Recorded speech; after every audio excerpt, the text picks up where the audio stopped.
Bonjour tout le monde. Est-ce que vous avez un rêve de voyage, là, un but ultime que vous voudriez atteindre depuis que vous avez l'âge de 8 ans? Puis ce voyage-là, c'est un voyage qui changerait votre vie. Si vous avez répondu oui à ces deux questions-là, oui, dites-vous que vous n'êtes pas toute seule. Moi aussi, j'en ai un depuis aussi longtemps que j'ai l'âge de 8 ans. Donc, aujourd'hui, dans le fond, dans ma vidéo que je vais vous présenter, vous allez découvrir c'était quoi mon rêve. Donc, mon rêve, c'était de partir en Afrique pour aider les femmes et les enfants qui sont en difficulté là-bas, pour les aider à mieux vivre et tout ça.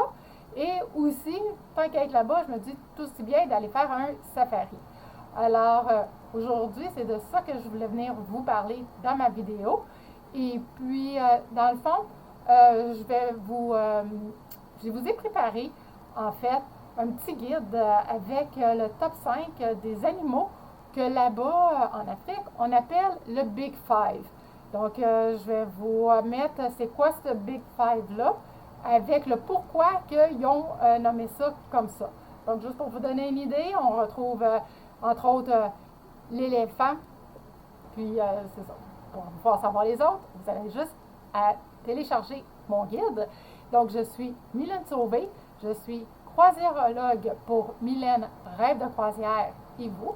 Donc, comme je vous disais, aujourd'hui, je vais vous parler de mon rêve d'aller en Afrique. Donc, au tout début, je pourrais vous dire que ça a commencé quand j'étais toute petite. J'avais à peu près, je dirais à peu près 8-10 ans le maximum à l'époque. Et puis, vous savez, les bons vieux trucs que les mères ont là, pour dire à leurs enfants de finir leurs assiettes. La mienne, elle avait eu le bonheur ou le malheur, en tout cas, ça dépend comment on voit ça. Elle m'avait dit finis de manger ton assiette parce qu'il y a des enfants en Afrique qui ne mangent pas. Mais là, elle n'avait pas juste dit ça, que les enfants en Afrique qui ne mangent pas. Non, non. Elle est allée sortir des livres qui démontraient vraiment que les enfants ils étaient en malnutrition là-bas. Je voyais les enfants maigres avec leur bedon un peu trop gros parce qu'ils étaient mal nourris. Donc, elle avait été poussée jusque-là pour me le montrer. Mais là, ça n'a pas fallu plus que je me dise, ben là, il va falloir que j'aille les aider, moi, ces enfants-là. Fait que ce que je me suis dit, ben, je vais aller étudier, puis je vais faire des études en pédiatrie. Et puis, comme ça, ben, je vais pouvoir aller aider les enfants qui sont malades, qui sont en malnutrition, puis je vais pouvoir les guérir. Donc, le projet de pédiatre s'est un petit peu évaporé avec le temps. Parce que quand j'ai réalisé mes belles petites notes de mathématiques et de sciences, je me suis dit, non, non, je ne pourrais pas faire ça. Alors, j'ai juste simplement changé un petit peu mon approche. Je vais quand même continuer de penser à aller les aider, mais autrement, avec mes capacités, avec les forces que j'ai. Et puis, avec le temps, ben c'est ça, j'ai fait des recherches un peu plus sur l'Afrique. J'écoutais beaucoup de documentaires. Vous savez, dans le temps, il passait beaucoup d'émissions là, entre les annonces. Là, il passait des fois là, des reportages avec l'UNICEF, puis les enfants malades, puis qu'il fallait donner là, pour pouvoir les revenir en aide. Ça, j'en manquais pas un. Et puis aussi, c'est ça, j'ai lu beaucoup, beaucoup, beaucoup sur le continent africain. Il y a même un moment donné, j'allais à Montréal avec une de mes amies, qu'elle, elle avait décidé qu'elle venait avec moi parce qu'elle dit je ne peux pas te laisser partir là-bas tout seul, tu ne peux pas aller là tout seul, donc je vais y aller avec toi. Alors on a commencé à lire beaucoup, on s'est acheté un atlas sur l'Afrique, on a eu plein de documentation. Il n'y avait pas vraiment Internet dans ce temps-là, je me demande même s'il l'avait. Et puis, donc, on va aller chercher beaucoup de livres à Montréal dans les librairies, là, comme, je sais pas, sur le Mont-Royal, là, il y avait une librairie qui s'appelait L'Échange. On allait beaucoup là à chercher nos livres là-bas. Et puis, c'est ça, j'ai pu dénicher quelques livres là, pour qu'on puisse lire sur le sujet. Je m'étais même fait un itinéraire d'est c'est ça, de l'est à l'ouest. Puis, j'avais lu dans le guide du routard qu'on pouvait même le faire à dos de cheval. Hey, là, j'étais rendue loin dans mes pensées, mais j'ai dit, oh boy, oui, ça, c'est à plein ça que je veux faire.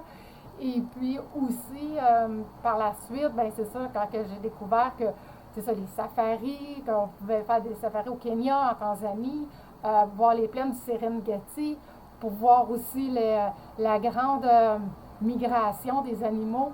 Là, je me suis dit, waouh, hey, c'est ça, c'est ça, c'est ça, je veux faire ça, c'est sûr. Donc, je me suis vraiment beaucoup informée sur ça.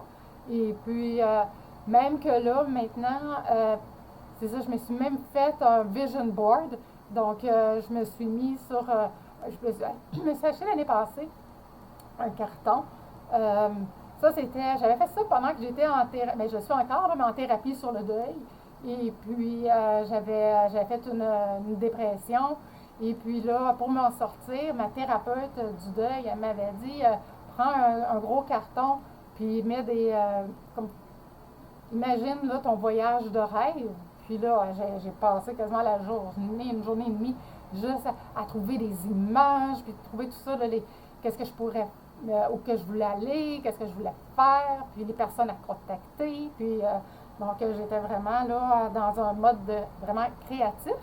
Puis là, ben, c'est ça, je me suis marqué que mon rêve, c'était que je sois en Afrique en 2025. Fait que ça, c'est le titre de mon carton.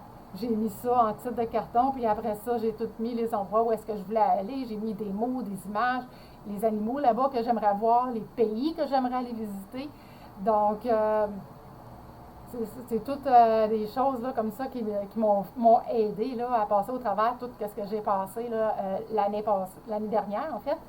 Puis, c'est ça que je voulais vous dire, en fait, là, par ça, de ma petite vidéo aujourd'hui, c'est que des fois, ben des fois, quand on a des rêves, c'est ça qui nous nourrit, c'est ça qui fait qu'on est encore, on va encore plus, on pense encore plus à comment qu'on pourrait voyager plus tard, puis surtout en ce temps-ci, qu'on est, pendant que j'enregistre cette vidéo-là, on est encore un peu plus ou moins là, en pandémie. C'est sûr que là, quand j'enregistre la vidéo autour du mois de août, alors bon, là, on est un peu déconfiné, puis on se demande qu'est-ce qui va se passer dans le domaine du voyage. C'est pas mal tout ambigu.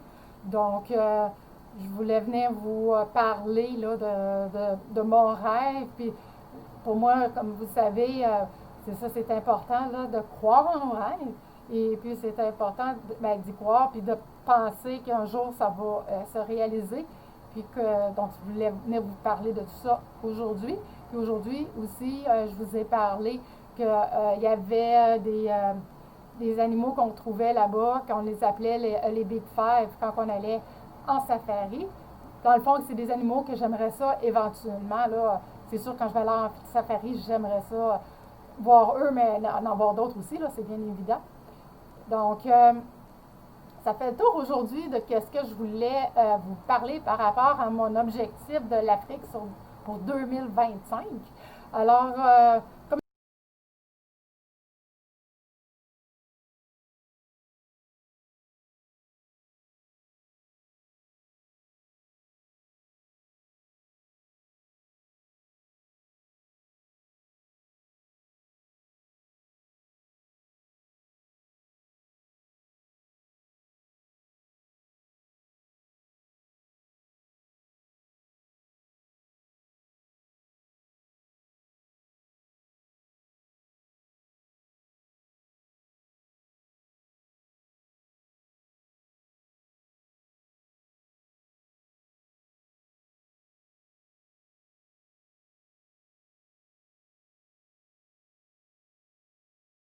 et le droit que le rêve va finir par aboutir. Donc, moi, je vous remercie. Puis, je vous dis